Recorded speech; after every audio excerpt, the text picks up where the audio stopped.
નમસ્કાર મિત્રો, આજના આ વિડીયોમાં ગુજરાતમાં ચોમાસાની વિદાય વચ્ચે અંબાલાલ પટેલ અને હવામાન વિભાગ દ્વારા 2 વરસાદી સિસ્ટમ બનતા ભારે વરસાદની આગાહી કરવામાં આવી છે। સાથે આવતીકાલથી હાથી નક્ષત્રની શરૂઆત થશે। હાથી નક્ષત્રમાં કેવો અને કેટલા પ્રમાણમાં વરસાદ પડશે, આગામી દિવસોમાં કેવો વરસાદ પડશે, તે તમામ માહિતી વિશે આજના આ વિડીયોમાં વાત કરીશું। વિડીયોમાં આગળ વધતા પહેલાં જો તમે અમારી ચેનલમાં નવા છો તો ચેનલને સબસ્ક્રાઈબ જરૂર કરજો, જેથી અમારા આવનારા તમામ વિડીયોની માહિતી તમારા સુધી મળતી રહે। તો ચાલો શરૂ કરીએ આજનો આ વિડીયો। ચોમાસાની વિદાયની શરૂઆત થઈ ગઈ છે, ત્યારે રાજ્યમાં આ વર્ષે પણ ચોમાસું સારું રહ્યું છે। હવામાન નિષ્ણાત અંબાલાલ પટેલ દ્વારા રાજ્યમાં વરસાદને લઈને આગાહી કરવામાં આવી છે। હાલ મેઘરાજાએ વિરામ લીધો હોય પરંતુ હજુ ચોમાસું ગયું નથી। અંબાલાલ પટેલની આગાહી મુજબ વરસાદ ભૂકા બોલાવશે।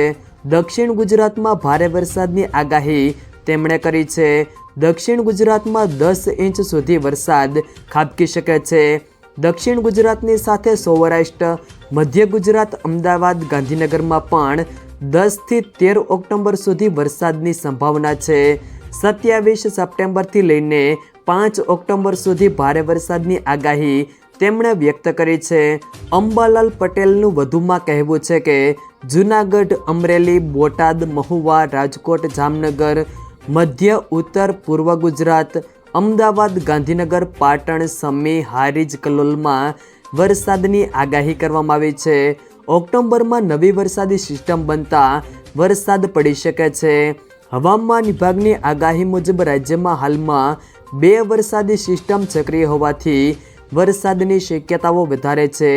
કચ્છ અને આસપાસના વિસ્તારોમાં અપર એર સાયક્લોનિક સર્ક્યુલેશન હોવાથી રાજ્યમાં વરસાદ પડી શકે છે।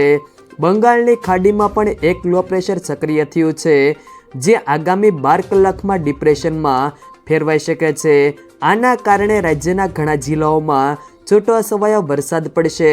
સાથે આવતીકાલથી સૂર્યહસ્ત નક્ષત્રમાં પ્રવેશ કરતા હાથીઓ નક્ષત્ર બેસશે, જેના કારણે તારીખ 30 સુધી સૌરાષ્ટ્ર કચ્છમાં ગાજવીજ અને ભારે પવન સાથે વરસાદનું યલો એલર્ટ જાહેર કરવામાં આવ્યું છે।